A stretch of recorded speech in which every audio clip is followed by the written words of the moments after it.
ఆలేరుపట్నంలోని ప్రముఖ విద్యాసంస్థ రామకృష్ణ పాఠశాల 42వ వార్షికోత్సవ వేడుకలు అత్యంత వైభవంగా నిర్వహించారు. ఈ కార్యక్రమానికి ఆలేరు మున్సిపల్ చైర్మన్ బీజన బాలమణి భాస్కర్ దంపతులు ముఖ్య అతిథులుగా హాజరై తొలుత రామకృష్ణ పరమహంస, స్వామి వివేకానంద విగ్రహాలకు పూలమాలలు వేసి నివాళులర్పించిన అనంతరం జ్యోతి ప్రజ్వలన చేసి వేడుకలు ప్రారంభించారు. ఈ సందర్భంగా చైర్మన్ బాలమణి భాస్కర్ మాట్లాడుతూ రామకృష్ణ స్కూల్ అంటేనే మంచి క్రమశిక్షణ, నాణ్యమైన విద్య మరియు దేశభక్తి కేర్ ఆఫ్ అడ్రస్ అని కొనియాడారు. 42 ఏళ్లుగా ఈ ప్రాంతంలో విద్యాసేవలు అందిస్తూ ఎంతో మందిని ఉన్నత శిఖరాలకు చేర్చడం అభినందనీయమన్నారు. జిల్లా విద్యాశాఖ అధికారి సత్యనారాయణ మాట్లాడుతూ విద్యార్థులు చదువుతో పాటు యోగా, వ్యాయామం వంటి అంశాల్లో రాణించాలని సూచించారు. ఈ వేడుకల్లో విద్యార్థులు ప్రదర్శించిన యోగా విన్యాసాలు, వ్యాయామ ప్రదర్శనలు మరియు సాంస్కృతిక కార్యక్రమాలు ఆహుతులను మంత్రముగ్ధులను చేశాయి. కార్యక్రమంలో విద్యావేత్త సుధాకర్ రెడ్డి, ప్రధానాచార్యులు బండిరాజుల శంకర్, ఉపాధ్యాయులు మరియు తల్లిదండ్రులు పాల్గొన్నారు.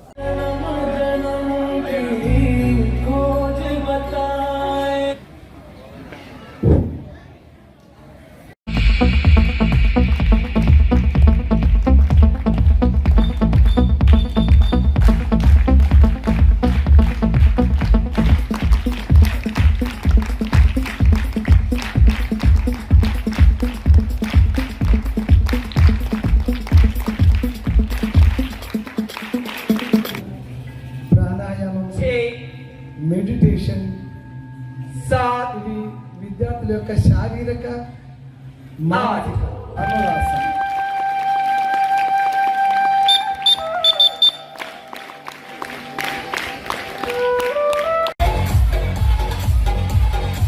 Next from seniors.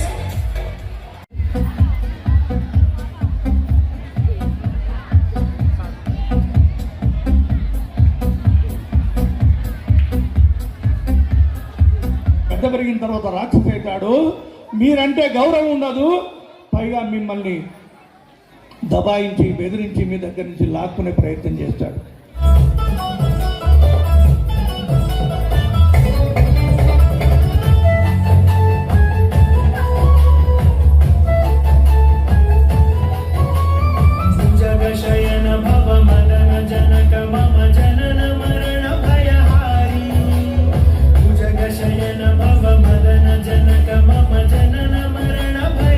సార్ గారికి, డిఈఓ గారికి, వేదికపై కూర్చున్న పెద్దలందరికీ, ఈ కార్యక్రమానికి విచ్చేసిన తల్లిదండ్రులకు, ఆలేరు పట్టణ ప్రజలకు, నా శ్రేయోభిలాషులకు, విద్యార్థులకు, ఉపాధ్యాయులకు రామకృష్ణ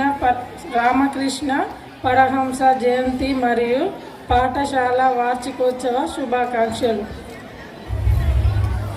ఈ పాఠశాలకు నేను మున్సిపల్ చైర్మన్ హోదాలో రావడం చాలా సంతోషంగా ఉంది. ఈ పాఠశాల అంటేనే మంచి చదువుతో పాటు క్రమశిక్షణ, దేశభక్తి, మంచి ప్రవర్తన ఉంటుందని నాకు తెలుసు. మీరందరూ కూడా చక్కగా చదివి ఉన్నతంగా ఎదగాలని కోరుకుంటున్నాను. రామకృష్ణ స్కూల్, రామకృష్ణ విద్యాలయం అంటేనే మనకు ఒక క్రమశిక్షణతో నేర్పేబడేటువంటి పాఠశాల. ఈ యొక్క రామకృష్ణ విద్యాలయం అంటే నాకు గుర్తుకొచ్చేది నా బాల్యమే. నేను చిన్ననాటి నుంచి 10వ తరగతి వరకు ఇక్కడ ఎంత క్రమశిక్షణతో పెరిగిన మా గురువు గారికి తెలుసు. ఆ క్రమశిక్షణనే ఇవాళ నాకు ఇటువంటి ఉన్నత స్థాయికి చేర్చిందని చెప్పి నేను అనుకుంటున్నాను. ఇప్పుడు నడుపుతున్నాము, అలాగే నడుస్తుంది. ఇక్కడ మా పాఠశాలలో చదువుతున్నటువంటి విద్యార్థుల తల్లిదండ్రులు కూడా నా మీద నమ్మకంతో ఈ పాఠశాలలో వేస్తే పిల్లలు క్రమశిక్షణతో ఉంటారనేటువంటి ఆశయంతో, ఆలోచనతో, నమ్మకంతో పంపిస్తున్నారు. నేను వాళ్ళ ఆశను వమ్ము చేయకుండా ఆ విధంగానే విద్యాబోధన చేస్తున్నాను. ఇప్పటి వరకు దాదాపు 40 ఎస్ఎస్సి బ్యాచ్లు ఈ పాఠశాల నుంచి వెళ్ళడం జరిగింది.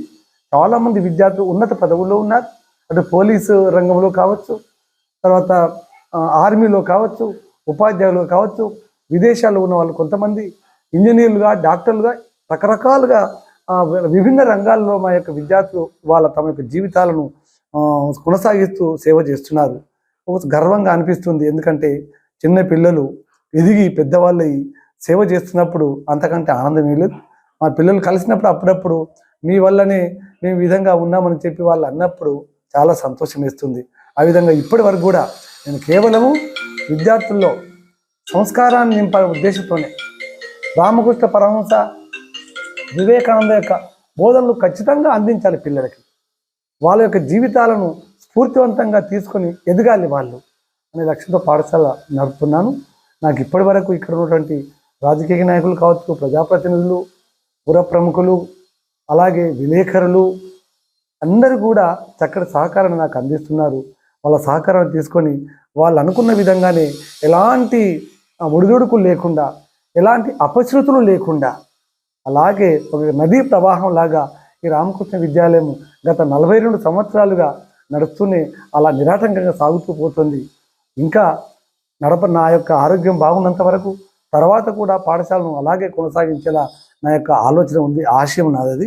ఆ విధంగా భగవంతుని సహకరిస్తున్న ఆశిస్తున్నాను. ఆ రామకృష్ణ పరమహంస యొక్క, స్వామి వివేకానంద యొక్క కరుణా కటాక్షాలతో ఈ పాఠశాలను ఈ విధంగా నడపాలనే ఆలోచనలో ఉన్నాను. నా లక్ష్యం ఒకటే, పిల్లలు అభివృద్ధి చెందాలి, పిల్లలు జీవితంలో నిలబడగలగాలి, సంస్కారవంతంతో ఉండాలి, వాళ్ళు తమ జీవితం లోపల ఏదో ఒకటి మంచి విషయాన్ని సాధించాలనే లక్ష్యంతో నేను పాఠశాల నడుపుతాను. ఇంకా వేరే ఉద్దేశం కాదు. ప్రైవేటు పాఠశాల అంటే ఇవాళ రకరకాల పేర్లు చెప్పి డబ్బును దండుకునేటువంటి ప్రయత్నం చేస్తున్న ఈ తరుణంలో చాలా అందరి ఆర్థిక పరిస్థితులను దృష్టిలో ఉంచుకొని, మన ఆలేరు పరిసర ప్రాంతాల్లో ప్రజల యొక్క ఆర్థిక స్థితులను దృష్టిలో ఉంచుకొని నేను పాఠశాల నడుపుతున్నాను, ఎవరికి ఇబ్బంది కలగకుండా. కాబట్టి నాకు ఇప్పటిదాకా సహకరించారు, ఇక ముందు కూడా అందరూ సహకరించాలని చెప్పి నేను కోరుతున్నాను. సహకరించాలని ఆశిస్తూ ముగిస్తున్నాను. ధన్యవాదాలు.